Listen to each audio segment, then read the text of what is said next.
La hora encantada, capítulo 1 de Bárbara Cartland. El conde de Morden caminaba de un lado a otro recorriendo el salón de juntas del gabinete situado en el número 10 de la calle Downing. Las sillas arrumbadas a un lado y los papeles revueltos que había sobre la mesa revelaban que el salón acababa de ser escenario de una conferencia.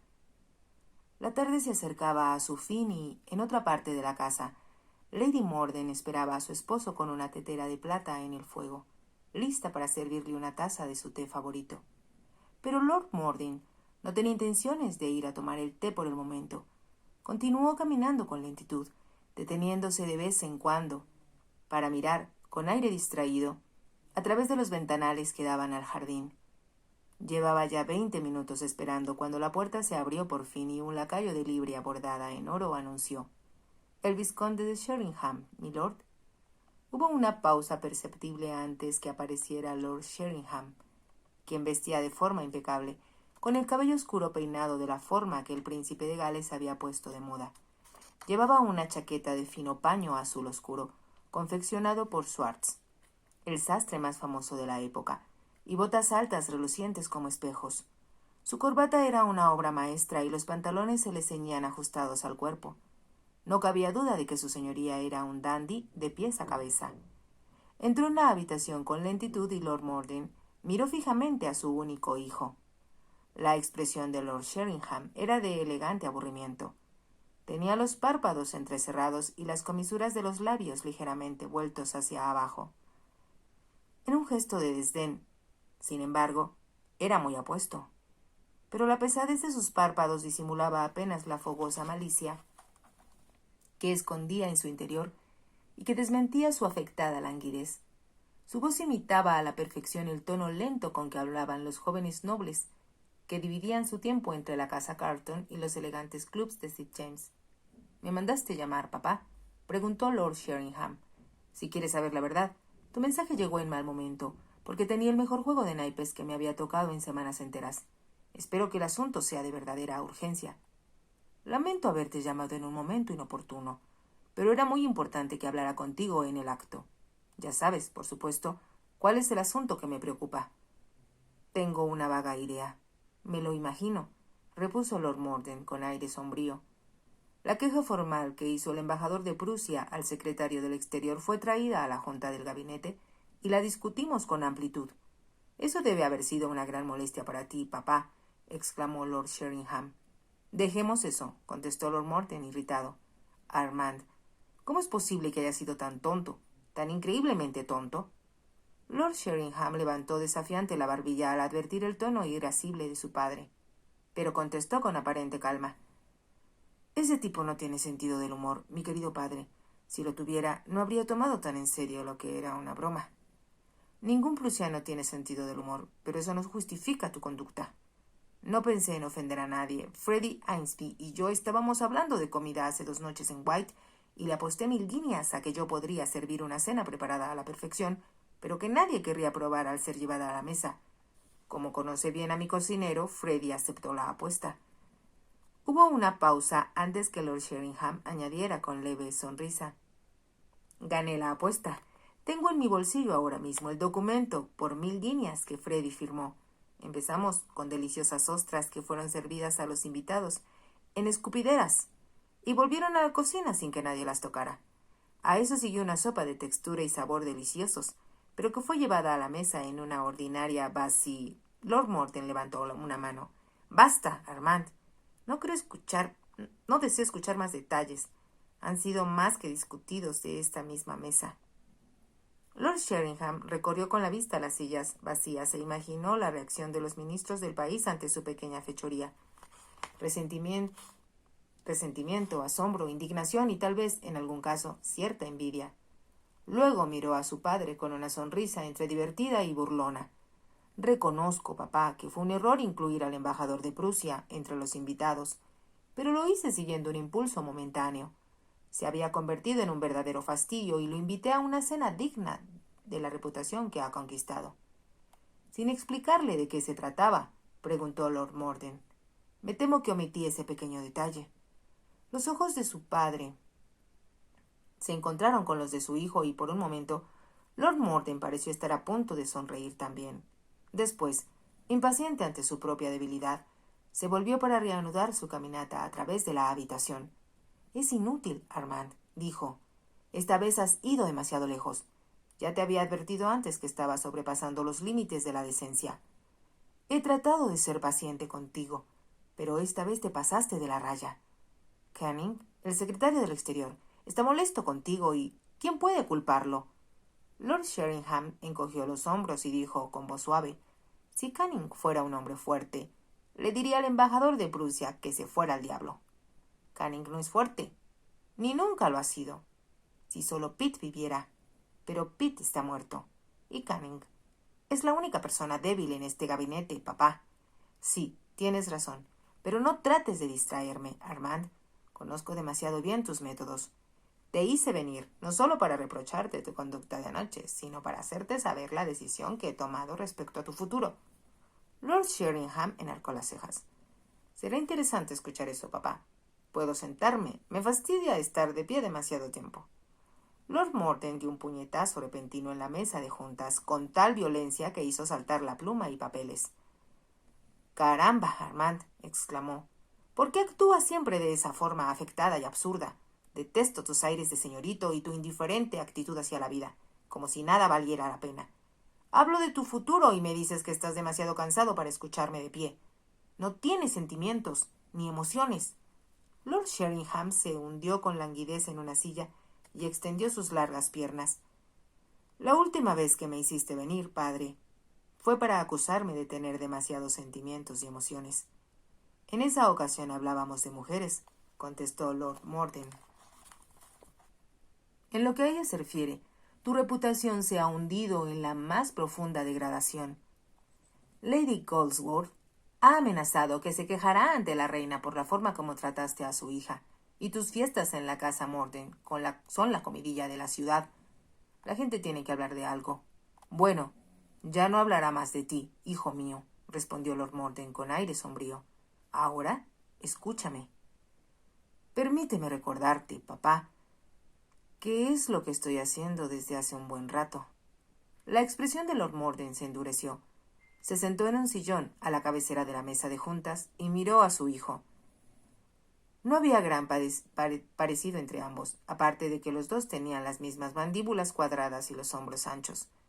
Bajo la fina ropa de Lord Sheringham era posible adivinar la fuerza de sus brazos y la esbelta agilidad de su figura, y ello lo hacía aparecer más delgado de lo que era en realidad. Lord Morden, aunque más pesado y de huesos más grandes que su hijo, había sido un gran atleta en su juventud. «En nuestra junta de esta tarde», empezó a decir, «discutimos extensamente dos cosas. Una fue la carta del embajador de Prusia sobre tu fiesta de anoche y la otra, nuestra información de Francia». «Ambos temas muy deprimentes», comentó Lord Sheringham. «Estoy de acuerdo contigo. En lo que se refiere a mí, serviría de algo una disculpa personal. Va a ser indispensable, desde luego. Tendrás que ofrecer disculpas, tanto al embajador como a Canning. Pero el otro asunto también te incumbe». «¿A mí?», preguntó Lord Sheringham, sorprendido.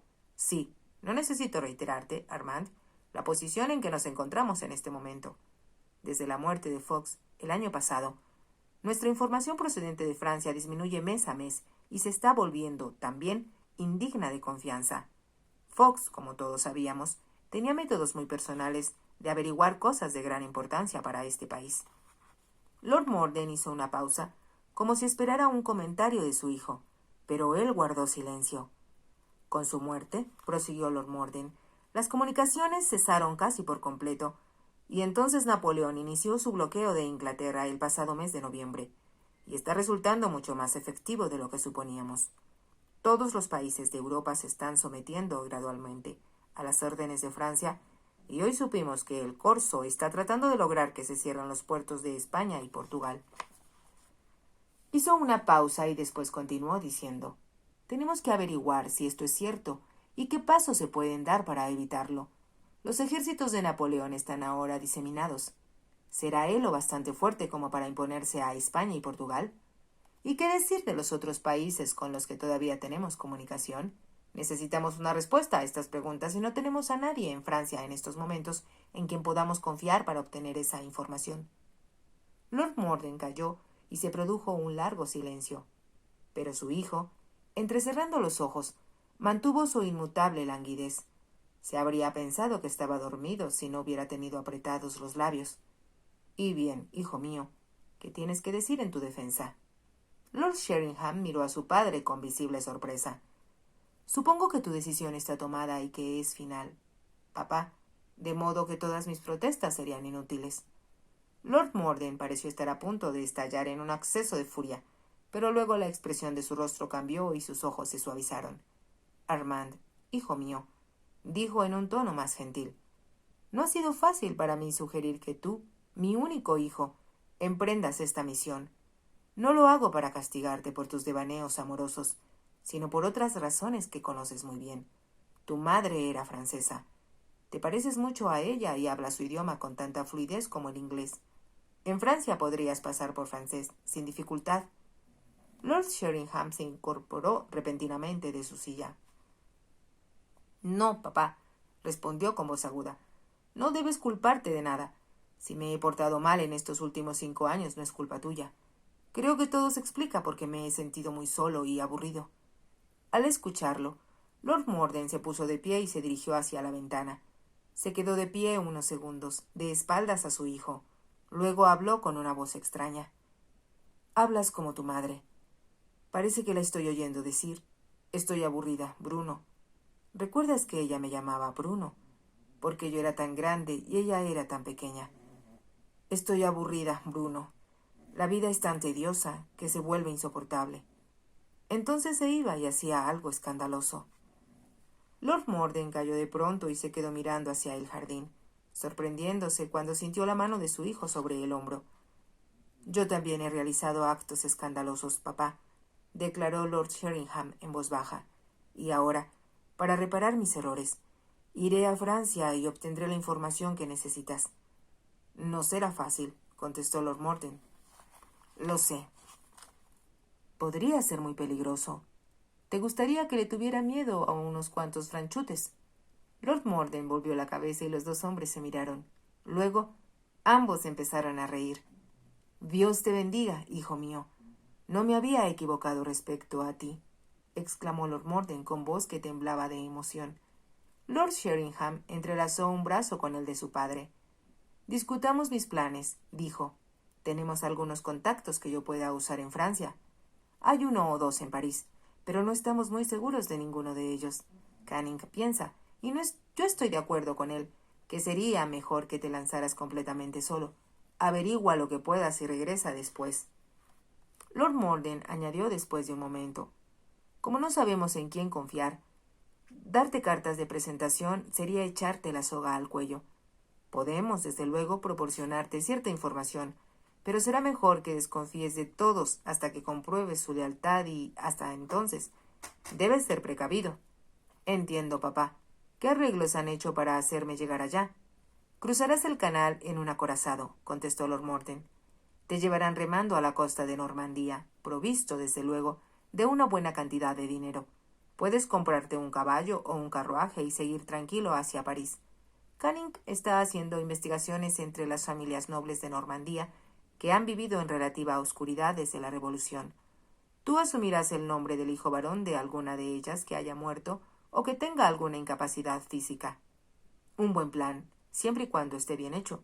Sería un poco incómodo encontrarme en una cena con el caballero cuyo nombre y árbol genealógico me apropié sin pedirle permiso. Nos encargaremos de que eso no suceda. Ahora, Armand, dime qué piensas de mi proposición. ¿Cuáles son tus puntos de vista al respecto? Lord Sheringham sonrió. Es muy decente de tu parte pedir mi opinión, padre. Estoy dispuesto a ir. Tienes razón. Estoy desperdiciando mi vida. Tengo 26 años y, hasta ahora, no he logrado nada y he aprendido muy poco, excepto que las mujeres son deseables hasta que se rinden y que el juego es una excitación costosa y artificial. Lord Morden rió de buena gana. Eres un cínico, exclamó. Mi pobre Armand. Es la verdad, sin embargo. Tal vez mi sangre francesa me hace ser tan inquieto. Estoy siempre ansioso de encontrar nuevas diversiones, aun a costa de ofender a embajadores. Por cierto, no olvides disculparte. No lo olvidaré, pero ¿No te das cuenta de que lo ocurrido es en cierto modo providencial? Todos pensarán que debes estar muy molesto conmigo, y el mundo elegante estará de acuerdo con que tienes toda la razón al castigarme enviándome al campo y cerrando la casa Morden por algunos meses. Sí, ya veo. Necesitamos explicar de algún modo tu ausencia de Inglaterra. De Londres, corrigió a Lord Sheringham. Tú tienes posesiones en Norfolk, y la versión que darás a los chismosos es que me has enviado a una de ellas como castigo. Nada de mujeres, ni de cartas. Cazar perdices será mi única diversión. Excelente, aprobó Lord Morden. Si me permite sugerirlo, papá, creo que sería preferible que nadie, excepto tú, el señor Canning y los miembros del gabinete que estuvieron aquí esta tarde, sepan a dónde he ido. Preferiría que no dijeras la verdad, ni siquiera a mi madrastra. Siento profundo afecto por Lady Morden, pero las mujeres chismorrean por falta de algo mejor que hacer. Le diré que estás en Norfolk, pero ¿qué me dices de tus amistades, sobre todo de las femeninas? Les diré lo mismo. Esta noche todo Londres se enterará de tu dureza y tu severidad. Te insultaré sobre una copa de vino y tal vez derrame una lágrima o dos sobre un hombro femenino, y mañana me pondré en camino. Lord Morden extendió una mano. Gracias, Armand, dijo. Por el contrario, mi querido padre, es a ti a quien debo darlas. Por primera vez en muchos meses. Tengo algo interesante que hacer. 3 días más tarde, cuando estaba a punto de amanecer, Monsieur Armand de Segury desembarcó en las costas de Francia. Los marineros que lo habían llevado remando hasta la playa de acuerdo con las instrucciones recibidas no cruzaron una sola palabra con él. Lo vieron saltar con ligereza desde la proa del bote a la arena y esperaron hasta que su alta figura desapareció entre las sombras de los acantilados y, regresando a su barco, remaron a toda prisa. Armand se dirigió hacia una pequeña aldea situada a 1,5 kilómetros de la costa y, entrando en la posada del pueblo, alrededor de la hora del desayuno, ordenó una buena comida y contó al mesonero una larga y complicada historia. Su carruaje se había descompuesto a unos 15 kilómetros de allí y había logrado que lo trajera al pueblo una carreta que conducía a un granjero. Pero necesitaba conseguir un caballo, porque tenía asuntos urgentes que atender en Rouen. Su historia fue aceptada sin desconfianza, y no le costó mucho trabajo comprar un animal de pasable calidad.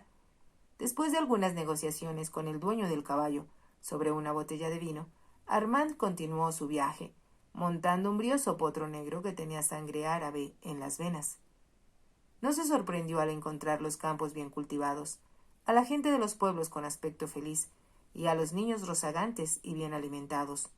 Las mujeres, con sus chaquetas de lana roja y sus altos delantales, con sus largas coletas colgando de sus cofias blancas, tenían una palabra cordial para cuanta persona visitaba los mercados para comprar los huevos pintados de brillantes colores.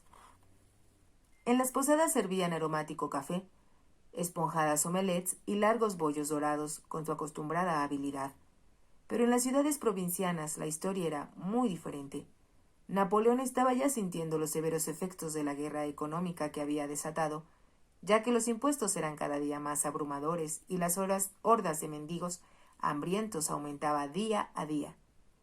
Como marco apropiado para esto, estaban los castillos arruinados durante la Revolución, las iglesias saqueadas y desoladas, las tumbas violadas, las bancas y altares usados como leña.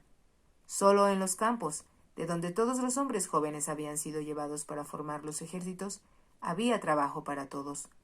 Armand inició el viaje a París sin mucha prisa, consciente de los peligros que le esperaban, y decidió que, en el camino, debía acostumbrarse a pensar en francés, a fin de hacer más convincente su transformación en un ciudadano de Francia. Su madre le había hablado siempre en francés, desde que era muy pequeño, y algunas veces solía decirle con afecto: «Debes ser mi hijo tanto como lo eres de tu padre. Él puede darte mucho, su posición, su título y la gran riqueza que será tuya cuando él muera. Pero yo puedo darte algo muy valioso también. Puedo darte el secreto de vivir plenamente, enseñarte el arte de reírte de ti mismo y explicarte el placer y el dolor de estar enamorado». Cuando él tuvo edad suficiente para comprender esas cosas, ella ya no estaba. Su fascinante, adorable madrecita francesa había muerto cuando él solo tenía 17 años. No había reprochado a su padre que se hubiera vuelto a casar, aunque durante algún tiempo después de su muerte no soportaba siquiera pensar en ella. Se negaba a hablar o escuchar francés, pero cuando la agonía del principio se fue calmando, empezó a atesorar todos los recuerdos que tenía de su madre. Mientras atravesaba aquel país donde ella había nacido, sentía su presencia junto a él, guiándolo en la más grande aventura que había emprendido en su vida. Le llevó 10 días llegar a las afueras de París. El clima era muy agradable y soplaba una suave brisa. Aunque no sabía lo que le esperaba en París, Armand sentía impaciencia por llegar a su destino y llevar a cabo su labor. El miércoles por la noche, emprendió el largo y recto camino que conducía a la población de Saint-Denis. Las estrellas empezaban a salir y la luna ascendía por el cielo. Armand sacó el reloj de su bolsillo y advirtió que las manecillas indicaban que faltaba un cuarto de hora para las 10.